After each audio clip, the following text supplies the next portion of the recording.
Hello students, आज हम बात करेंगे 12th कॉमर्स के सब्जेक्ट अकाउंट्स की। और इसमें हमारा जो चैप्टर चल रहा है वो चैप्टर है रिटायरमेंट ऑफ ए पार्टनर। आज हम इसके जिस न्यूमेरिकल क्वेश्चन को आपके साथ डिस्कस करेंगे वो क्वेश्चन होगा 32 का ए पार्ट। ठीक है, मैंने आपको बता दिया था कल रिवैल्यूएशन अकाउंट बनाना आप सभी को आता है। मैंने बताया था कि रिवैल्यूएशन का जो प्रॉफिट और लॉस होगा वो इस चैप्टर में सभी पार्टनर्स में डिस्ट्रीब्यूट होगा। जितने टोटल पार्टनर्स होंगे प्रॉफिट और लॉस उन सभी में डिस्ट्रीब्यूट होगा। इसके अलावा मैंने आपको कल कैपिटल अकाउंट का फॉर्मेट भी बनाना सिखाया था कि इस चैप्टर में किस तरह से आप अपना कैपिटल अकाउंट प्रिपेयर करते हैं। इन्हीं सभी बातों को ध्यान में रखते हुए क्वेश्चन नंबर 32 का ए पार्ट स्टार्ट कीजिए। XYZ 3 पार्टनर्स हैं जिनका प्रॉफिट और लॉस इक्वली डिस्ट्रीब्यूट करते हैं। तो 3 पार्टनर्स हैं XYZ जो अपना प्रॉफिट और लॉस इक्वली डिस्ट्रीब्यूट करते हैं। इक्वली का मतलब 1:1:1। इतनी बात आपके क्लियर हो गई। उसके बाद ये बताया गया है कि बैलेंस शीट बताई गई है 31 मार्च 2020 में। ये बैलेंस शीट है। क्रेडिटर्स दे रखे हैं, जर्नल रिजर्व दे रखा है। जर्नल रिजर्व के नीचे अंडरलाइन कर लीजिए, ये एक्यूमुलेटेड प्रॉफिट का आइटम है।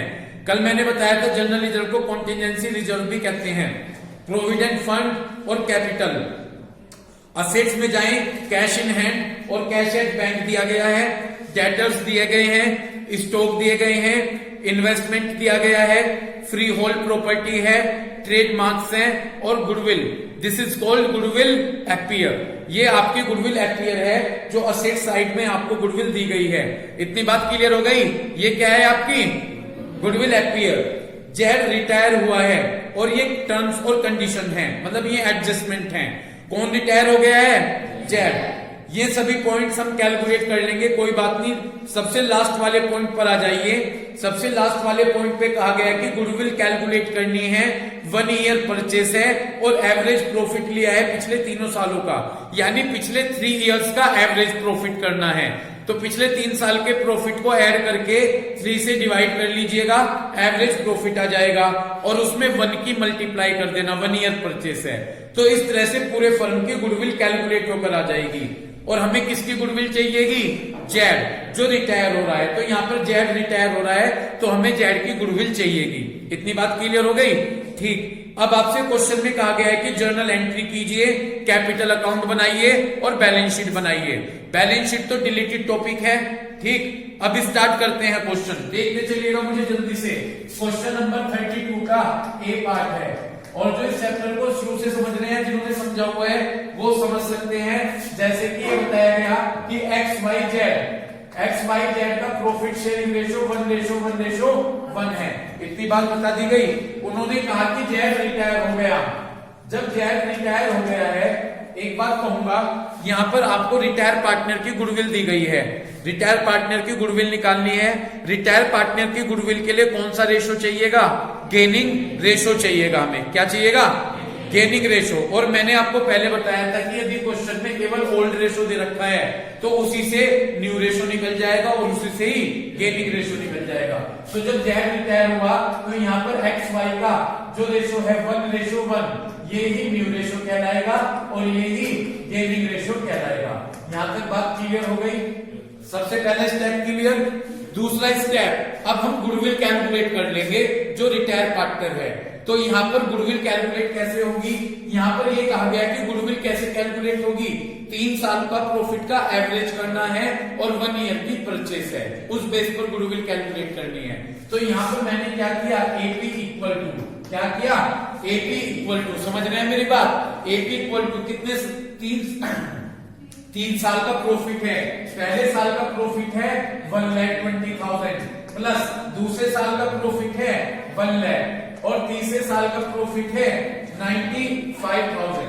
तीनों को ऐड करके मैंने 3 से डिवाइड कर लिया। जब मैं इन्हें ऐड करूंगा तो टोटल आ जाएगा 3,15,000 और मैंने 3 से डिवाइड किया तो 1,05,000 आ गए। इतनी बात समझ में आ गई? इसमें किसी को दिक्कत? AP निकल कर आ गया। ठीक, गुडविल का फॉर्मूला होता है निकालने का, goodwill equal to AP multiply number of year purchase. AP 1,05,000 है, multiply number of year purchase, 1 year की परचेस दी गई है। कितने ईयर की परचेस है? 1 ईयर की। तो 1,05,000 मल्टीप्लाई 1,05,000, ये हमारी गुडविल आ गई। एक बात कहूंगा, मैं बार बार बताता हूं, यदि change in profit sharing ratio में गुडविल निकालने के 3 मेथड है, एवरेज प्रॉफिट, सुपर प्रॉफिट और कैपिटलाइजेशन। यदि इन तीनों मेथड से गुडविल निकालते हैं तो पूरे फर्म की गुडविल कैलकुलेट होकर आती है। तो ये हमारी पूरे फर्म की गुडविल कैलकुलेट होकर आई 1,05,000। और हमें चाहिए जो पार्टनर रिटायर हुआ है। रिटायर पार्टनर कौन है? जेड। तो हमें यहाँ पर जेड की गुडविल चाहिएगी। तो यदि मैं बात करूं जेड की गुडविल की, तो हम कैसे कैलकुलेट करेंगे जेड की गुडविल? इसमें जेड के शेयर से मल्टीप्लाई कर दीजिए, तो जेड की गुडविल निकल कर आ जाएगी 1,05,000 मल्टीप्लाई जेड का शेयर। यहां से जेड का शेयर देखेंगे तो 1/3 आ जाएगा। तो ये जेड की गुडविल आ गई 35,000 रुपीज। इसमें किसी को दिक्कत यहां तक? अगर किसी को दिक्कत हो साथ के साथ पूछ लो, नहीं मैं आगे चल रहा हूं। तो सबसे पहले इन क्वेश्चंस में, बड़े क्वेश्चंस जब हम करेंगे, सबसे पहले तो गेनिंग रेशो निकाल लीजिए।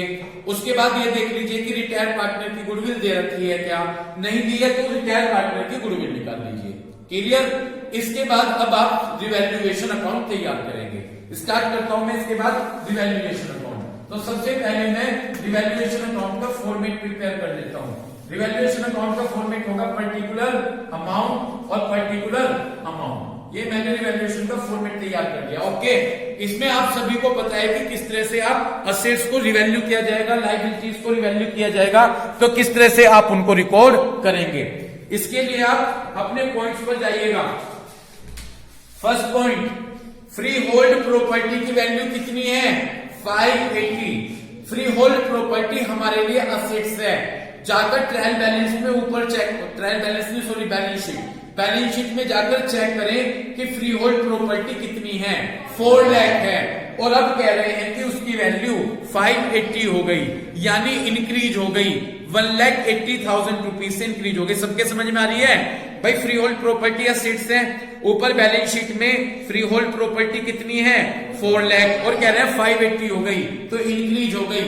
इंक्रीज हो गई तो प्रॉफिट हो गया, प्रॉफिट हो गया तो बाय साइड में बाय फ्री होल्ड प्रॉपर्टी 1,80,000। ठीक है जी, जो इनका डिफरेंस है 580 हो गई, 4 लाख ऊपर थी, कितने हो गए? 1,80,000। इस पॉइंट में दिक्कत? राव रिहान, कोई दिक्कत है क्या इस पॉइंट में? क्यों लिखा इधर हमने इसे? क्यों? प्रॉफिट हुआ है। पहले 4 लाख थी, फिर 580 हो गई। चलिए आगे चलते हैं। इन्वेस्टमेंट की वैल्यू 47,000 है। ऊपर जाकर चेक करें असेट्स में इन्वेस्टमेंट 50,000 है क्या? मिल गया। ऊपर इन्वेस्टमेंट कितना है असेट्स में? 50। नीचे जाकर चेक करें इन्वेस्टमेंट 47 हो गया, कम हो गया। बैलेंस शीट में 50 था, यहां पर 47 है, कितने कम हो गए अनस? 3,000। जब 3,000 कम हो गए तो लॉस हो गया, तो डेबिट साइड में लिख दिया टू इन्वेस्टमेंट 3,000। इतनी बात आपके क्लियर? नेक्स्ट, उसके बाद इसी में ही दिया गया है कि स्टॉक की वैल्यू कितनी है? स्टॉक की वैल्यू 94,000 है।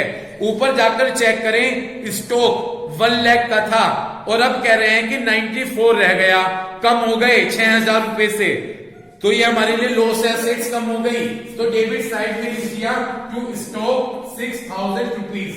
ओके, नेक्स्ट, इसके बाद 2 पॉइंट खत्म हो गए। थर्ड पॉइंट पर फोकस कीजिए। प्रोविजन बनाना है 5% डाउटफुल डेब्ट्स के लिए। बार बार बताता हूं, यदि ये प्रोविजन बनाना होता है डाउटफुल डेब्ट्स के लिए, ये डेटर्स पर बनता है। हम अनुमान लगा रहे हैं कि डेटर्स पर इतना पैसा नहीं मिलेगा, तो ये प्रोविजन बनाएंगे। तो जब ये प्रोविजन बनाएंगे तो हमारे डेटर्स कम हो जाएंगे। जब हमारे डेटर्स कम होंगे तो हमारी असेट्स कम हो जाएगी, लॉस होगा हमें। ऊपर जाकर देखिए डेटर्स 2 लाख है, 2 लाख का 5% बनाने को कह रहे हैं 10,000। 2 लाख का 5% कैलकुलेट करेंगे तो लॉस है हमारे लिए, तो डेबिट साइड में to provision for doubtful debts. Okay, to provision for doubtful debts 10,000 rupees. Next, trademarks are valueless. Trademark are valueless का मतलब, वैल्यूलेस का मतलब अब ट्रेडमार्क की कोई भी वैल्यू नहीं है, सारे के सारे ट्रेडमार्क 0 हो गए, यानी ट्रेडमार्क की कोई भी वैल्यू नहीं है। ऊपर जाकर ट्रेडमार्क चेक करें, ट्रेडमार्क कितने हैं? 20,000। तो कह रहे हैं कि ट्रेडमार्क की अब कोई भी वैल्यू नहीं है, तो यानी 20,000 ट्रेडमार्क असेट्स में है ना, तो यानी 20,000 से हमारी असेट्स कम हो गई तो लॉस हो गया तो डेबिट साइड में टू ट्रेड मार्क्स। ओके, तो यहां पर मैंने लिख लिया टू ट्रेड मार्क्स 20,000 रुपीज। इतनी बात आपकी क्लियर हो गई, कोई दिक्कत? ठीक, ट्रेड मार्क के बाद नेक्स्ट क्रेडिटर्स में 12,000 रुपीज ऐसे हैं जो हमसे क्लेम का मतलब मांग नहीं रहे हैं, यानी क्रेडिटर्स जो थे उनमें से 12,000 रुपीज के क्रेडिटर्स हमसे क्लेम नहीं कर रहे हैं। क्लेम का मतलब वो हमसे पैसे नहीं मांग रहे हैं, तो इट मींस दैट क्रेडिटर्स 12,000 से कम हो जाएंगे। क्रेडिटर्स वो होते हैं जिन्हें हमें पैसे देने होते हैं और मुझे 12,000 रुपए नहीं देने हैं क्योंकि वो मुझसे मांग नहीं रहा है, तो ये मेरे लिए प्रॉफिट हो गया। प्रॉफिट को क्रेडिट में लिखते हैं। और दूसरी बात, लायबिलिटी कम हुई है, लायबिलिटी कम होती है तो बाय साइड में लिखते हैं। तो मैंने लिख दिया बाय क्रेडिटर्स, क्या लिख दिया जी? By creditors 12,000 rupees. इतनी बात क्लियर हो गई? बस जी सारे एडजस्टमेंट यही थे और कोई नहीं है। मेरी बात सुनिएगा, अब रिवैल्यूएशन में ये चेक करते हैं कि प्रॉफिट हुआ है लॉस हुआ है। प्रॉफिट तब होगा जब क्रेडिट साइड का टोटल एक्सेस होगा, और यदि मैं बात करूं इसमें क्रेडिट साइड का ही टोटल ज्यादा है तो यहां पर प्रॉफिट बचेगा। लेकिन इस रिटायरमेंट के चैप्टर में जो प्रॉफिट होगा वो सभी पार्टनर्स में डिस्ट्रीब्यूट होगा। सभी कौन कौन है? एक्स, वाई और जेड, सभी पार्टनर्स में और उनके ओल्ड रेशो में। कौन से रेशो में? ओल्ड रेशो 1:1 है इक्वली। इतनी बात क्लियर हो गई? अब इसके बाद टोटल लगाइएगा। जब आप टोटल लगाएंगे तो 1,92,000 आ जाएगा। 1,92,000 से ये सभी आइटम 6, 3, 9, 10, 19 और ये 39, तो 192 से जब आप 39 माइनस करेंगे तो टोटल आ जाएगा 1,53,000। तो हमारा टोटल प्रॉफिट कितना है? 1,53,000। और इनके इक्वली बांटना है तो इस 153 को इक्वली बांट दीजिए। 51,000, 51,000 और 51,000। समझ गए? तो ये डिफरेंस देखा रिवैल्यूएशन में, इसमें प्रॉफिट सभी में डिस्ट्रीब्यूट किया। यहां तक समझ में आ गया? इसके बाद मैं तैयार करता हूं अपना कैपिटल अकाउंट। मैंने कल आपको फॉर्मेट समझाया था कैपिटल अकाउंट का। चलिए मैं उसी फॉर्मेट को ध्यान में रखकर अपना एक कैपिटल अकाउंट प्रिपेयर करता हूं। जब मैं कैपिटल अकाउंट प्रिपेयर करूंगा तो फॉर्मेट होगा पर्टिकुलर तीनों पार्टनर एक्स, वाई, पर्टिकुलर और तीनों partner particular X, Y and Z. ठीक है जी, particular X, Y and Z. इतनी बात समझ में आ गई? ये हम तीनों पार्टनर्स का तैयार करेंगे, पर्टिकुलर एक्स, वाई और जेड। ठीक है जी, तो फॉर्मेट हो गया हमारा particular X Y Z, particular X Y Z. तो इस तरह से हमने अपने फॉर्मेट प्रिपेयर किया। यहाँ पर हमने लिख दिया एक्स वाई जेड। ठीक है जी, ये कैपिटल अकाउंट यहाँ पर बीच में शो कर देते हैं, capital account particular X Y Z, X Y Z. इतनी बात क्लियर हो गई? चलिए स्टार्ट करें। जब हम कैपिटल अकाउंट तैयार करते हैं, यहाँ पर पर्टिकुलर हो गई,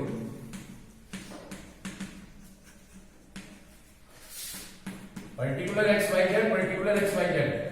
एक बात बताइए, कल जो फॉर्मेट लिखवाया था किसने देखा उसे घर पे जाकर? ठीक है, चलिए अब हम उस फॉर्मेट को अप्लाई करते हैं। सबसे पहले जब हम कैपिटल अकाउंट बना रहे हैं तो तीनों पार्टनर की कैपिटल लिख लेंगे। ठीक है, जब मैं कैपिटल अकाउंट बना रहा हूं तो सबसे पहले मैं तीनों पार्टनर्स की कैपिटल का बैलेंस लेकर आऊंगा आगे, बाय बैलेंस ब्रोट डाउन। जाकर अपनी बैलेंस शीट में चेक करें, तीनों की कैपिटल दे रखी है 3 लाख, 2 लाख और 2 लाख। तो 3 लाख, 2 लाख एंड 2 लाख। ये सबसे पहले मैंने उनकी कैपिटल लिख ली। कोई दिक्कत? तो सबसे पहला स्टेप रहा हमारा जिसमें हम तीनों पार्टनर्स की कैपिटल को नोट करेंगे। क्लियर? सेकंड स्टेप होगा कि जो रिवैल्यूएशन का प्रॉफिट है तो क्रेडिट साइड में ट्रांसफर कर दीजिए, लॉस होगा तो डेबिट साइड में लिख लीजिए। यदि आप चेक करें रिवैल्यूएशन का प्रॉफिट है तो आप इसको क्रेडिट साइड में लिख दीजिएगा बाय रिवैल्यूएशन अकाउंट। ठीक है जी, 51,000, 51,000 एंड 51,000। इस तरह से आपने पहले दो स्टेप क्लियर हैं। तो पहले स्टेप में तो क्या लिखी उनकी कैपिटल, सिंपल सी बात है, तीनों की कैपिटल लिख ली बाय बैलेंस ब्रोट डाउन। ठीक है जी, कितनी कितनी लिखी? 3 लाख, 2 लाख और 2 लाख। सेकंड स्टेप रहा रिवैल्यूएशन का प्रॉफिट हो तो बाय साइड में लिख दीजिए, लॉस हो तो टू साइड में। दो स्टेप क्लियर। तीसरा स्टेप सीधा सा फोकस करें गुडविल। दो तरह की गुडविल होगी, एक तो सभी पार्टनर्स की गुडविल होगी और एक रिटायर पार्टनर की गुडविल होगी।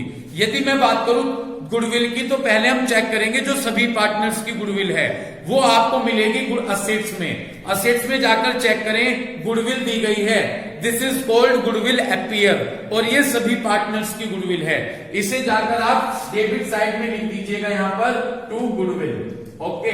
और ये गुडविल सभी पार्टनर्स की है, तो सभी पार्टनर्स में ओल्ड रेशो में डिस्ट्रीब्यूट कर दीजिए। ओल्ड रेशो है 1:1:1। 33,000 है तो इक्वल डिस्ट्रीब्यूट कर दीजिएगा। 11,000, 11,000 और 11,000। यहां तक क्लियर? एक बार अपने माइंड में सेट कर लें तो बिल्कुल दिक्कत नहीं आएगी। पहले बैलेंस लिख लें, फिर रिवैल्यूएशन का प्रॉफिट और लॉस, तीसरे पे गुडविल। गुडविल दो तरह की, एक सभी पार्टनर्स की और एक रिटायर पार्टनर की। सभी पार्टनर्स की गुडविल कहां पर मिलेगी? असेट्स में, तो उसे यहां पे लिख दे, सभी पार्टनर में डिस्ट्रीब्यूट कर दिया। अब दूसरी गुडविल होगी रिटायर पार्टनर की। और एक चीज, वैसे तो रिटायर पार्टनर की गुडविल की एंट्री बनती है gaining partner debit to retire partner, ये बनती है। लेकिन मैंने आपको बताया कि उसी बेस पर इसे ट्रांसफर करेंगे। तो जब रिटायर पार्टनर की गुडविल हो तो यहां पर तो लिख दीजिए जो कौन बाकी बचे पार्टनर हैं जो गेनिंग पार्टनर हैं। गेनिंग पार्टनर कौन है? एक्स और वाई। तो जब रिटायर पार्टनर की गुडविल को यहां पर ट्रांसफर करेंगे तो यहां पर तो लिख दीजिए जो गेनिंग पार्टनर होते हैं बाय एक्स कैपिटल और बाय वाई कैपिटल, और डेबिट साइड में लिख दीजिएगा जो कि रिटायर पार्टनर है टू जेड कैपिटल। ये मैंने जो एंट्री बताई थी ना उसी को ट्रांसफर किया है यहां पर, ठीक है जी। तो यहां पर तो गेनिंग पार्टनर आ गए और यहां पर रिटायर पार्टनर।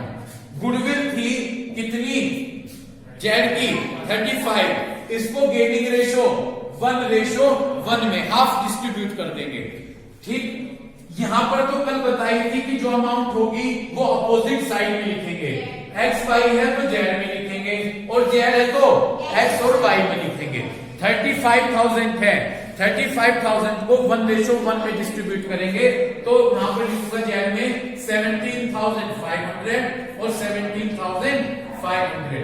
ये गेनिंग रेशो में डिस्ट्रीब्यूट कर दी इसको, और इधर मैंने जेड है तो एक्स और वाई में लिख दिए 17,500 और 17,500। क्लियर हो गई बात? इतना बात क्लियर है? 3 स्टेप करे मैंने, सबसे पहले कैपिटल, उसके बाद रिवैल्यूएशन, तीसरा स्टेप गुडविल। गुडविल में आती है पिछले चैप्टर में भी 2 स्टेप थे, यहां पर भी 2 स्टेप। यहां पर 2 स्टेप, एक तो अपीयर टू साइड में लिख दी और दो रिटायर पार्टनर की एंट्री। इतनी बात क्लियर हो गई? इसके बाद अब आप फोकस कीजिएगा। इतना करने के बाद गुडविल तक निपट गया काम। एक्युमुलेटेड प्रॉफिट, एक्युमुलेटेड प्रॉफिट का आइटम सर्च करें, कोई दिया गया है क्या? जर्नल रिजर्व, बिल्कुल। एक्युमुलेटेड प्रॉफिट क्रेडिट साइड में बाय जर्नल रिजर्व, ओ सभी पार्टनर्स में। यहां पर मैंने कल समझाया था कि एक्युमुलेटेड प्रॉफिट और लॉस के आइटम सभी पार्टनर्स में डिस्ट्रीब्यूट होंगे ओल्ड रेशो में। तो क्या ओल्ड रेशो है? 1:1। तो यहां पर 20,000, 20,000 और 20,000। कोई दिक्कत? एक्युमुलेटेड लॉस, यदि एक्युमुलेटेड लॉस सर्च करें, मेरे हिसाब से कोई एक्युमुलेटेड लॉस नहीं दिया गया है। इतनी बात क्लियर हो गई? और लास्ट वाला स्टेप क्या देखते हैं कि पार्टनर ने कोई असेट्स ली है क्या? पार्टनर ने कोई असेट्स नहीं ली है। बस इतना करने के बाद यहां तक क्लियर हुआ। अब एक चीज कहूंगा, यहां तक क्लियर हो गया? ठीक, ये फॉर्मेट मैंने कल बनवाया था, उसी के अकॉर्डिंग मैंने बनाया यहां पर। अब एक्स और वाई कॉन्टिन्यू पार्टनर हैं। जब टोटल लगाएंगे तो इन दोनों को तो जो बचेगा वो बैलेंस लिख दिया जाएगा, टू बैलेंस सीधी। लेकिन कल मैंने बताया था कि जो रिटायर पार्टनर होता है उसका सेटलमेंट 2 तरीके से होगा, एक तो कैश होगा या लोन होगा। और अगर कुछ नहीं कहते क्वेश्चन में तो लोन मान लेंगे, यदि कुछ नहीं कहते तो लोन मान लेते हैं। इतनी बात क्लियर हो गई? ठीक। क्वेश्चन चेक करें 32 में देखें पॉइंट्स में कुछ कह रखा है क्या? 32 में कुछ कह रखा है क्या कि किस तरह से रिटायर पार्टनर का पेमेंट होगा? ये नथिंग टू से, यदि कुछ नहीं कहते तो क्या मान लेंगे? लोन, कि हम उसे लोन में ट्रांसफर करेंगे। क्लियर? तो एक्स वाई का तो बैलेंस बच जाएगा और यहां पर जेड का आ जाएगा टू जेड लोन। बस ये है जी हमारा पूरा फॉर्मेट। इसके हिसाब से हमने बना लिया। अब हम टोटल लगा लेते हैं, ठीक है जी। तो टोटल लगाना स्टार्ट करते हैं। सबसे पहले मैं जो टोटल लगाऊंगा एक्स का लगाऊंगा 3,71,000 आ गया। इधर भी मैंने 3,71,000 लिखा। 3,71,000 से 11 गए 360 से 17,500 गए तो 3,42,500 बैलेंस बच गया।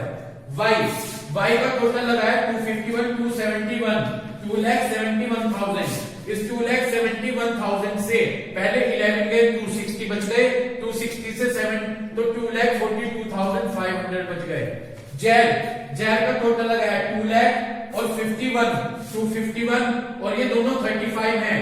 251 में 35 286 में 20 ऐड किए तो 3,06,000। 3,06,000 से मैंने 11 माइनस किए तो जो बचेगा उसे जैर लोन में लिखेंगे 2,95,000 रुपीज। इतनी बात क्लियर हो गई। उसे किस में ट्रांसफर करेंगे? जैर लोन में। यहां तक क्लियर है? ठीक। इस क्वेश्चन में जर्नल एंट्री पूछी गई, स्टार्ट कीजिए। जर्नल एंट्री में बोल रहा हूं कीजिए। इस क्वेश्चन में जर्नल एंट्री कही गई है, जर्नल एंट्री स्टार्ट कीजिए। बोलना शुरू कर रहा हूं मैं, बोलूं। सबसे पहले एक्यूमुलेटेड प्रॉफिट से शुरुआत कीजिए। एक्यूमुलेटेड प्रॉफिट क्या है? बना दीजिए entry. General reserve account debit to all partner, सभी पार्टनर। तो general reserve account debit to X capital, to Y capital, to Z capital. तो एंट्री हमारी प्रिपेयर होगी general reserve account debit to X capital, to Y capital, to Z capital. कोई दिक्कत? ये भी amount general reserve की, X में 20, Y में 20, जेड में 20 और जर्नल रिजर्व में 60। थोड़ा फास्ट कीजिएगा एंट्री। क्लियर हो गई पहली। दूसरी एंट्री एक्यूमुलेटेड लॉस की। एक्यूमुलेटेड लॉस का कोई आइटम नहीं है। ओके, इन स्टेप में लेकर चलोगे तो बहुत अच्छे रहोगे। First accumulated profit, second, third goodwill. Goodwill दोनों एफपीआर और रिटायर पार्टनर। पहले एफपीआर, असेट्स में जाके दो के एफपीआर है तो एफपीआर की एंट्री बनेगी ऑल पार्टनर डेबिट, सभी पार्टनर को डेबिट कर दें। सभी कौन है? तो बना दीजिए X capital account debit, Y capital account debit, X capital account debit, Y capital account debit, Z capital account debit to goodwill. इतनी बात क्लियर हो गई। टू क्या किया? गुडविल। ये रही अमाउंट 11 और टोटल 33। 11 और टोटल 33।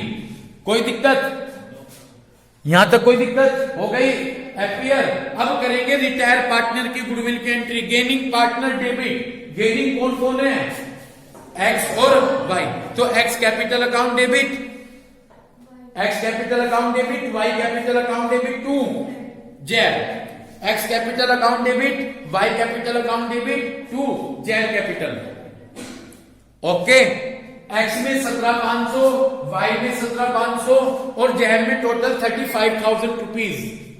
एक्स में 17,500, वाई में 17,500, टोटल 35,000 रुपीज। इतनी बात क्लियर हो गई? ठीक। बस अब रिवैल्यूएशन की। रिवैल्यूएशन में एक बात सुन लीजिए, जो इधर वाले हैं उन्हें क्या कर देंगे? डेबिट। तो बनाइए free hold property account debit, free hold property debit. उसके बाद ना अलग इकट्ठी बना दो ना, free hold property debit, creditors debit to revaluation. Free hold property debit, creditors debit to revaluation. Free hold property में कितने फिल कर दीजिए? 180, क्रेडिटर्स में 12 और उसमें 192।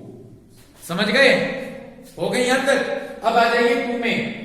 प्रॉफिट की अलग से एंट्री बना दीजिएगा। क्या एंट्री बनेगी? Revaluation account debit to investment, to stock, to provision for doubtful debts और टू ट्रेडमार्क। ठीक है जी। इन चारों के अमाउंट चारों में लिख दीजिए और जोड़कर रिवैल्यूएशन में लिख दीजिएगा। और इसी तरह से उसके बाद प्रॉफिट की एंट्री बना दीजिएगा। Revaluation account debit to X capital, to Y capital, to Z capital. इस तरह से आप उसकी एंट्री बना दीजिएगा प्रॉफिट की। ठीक है जी। तो इस तरह से आज हमने क्वेश्चन नंबर 32 का ए पार्ट सोल्व किया। और उम्मीद करता हूं कि जब आप इस वीडियो को चेक करेंगे तो इस क्वेश्चन को बहुत अच्छे से क्लियर करेंगे।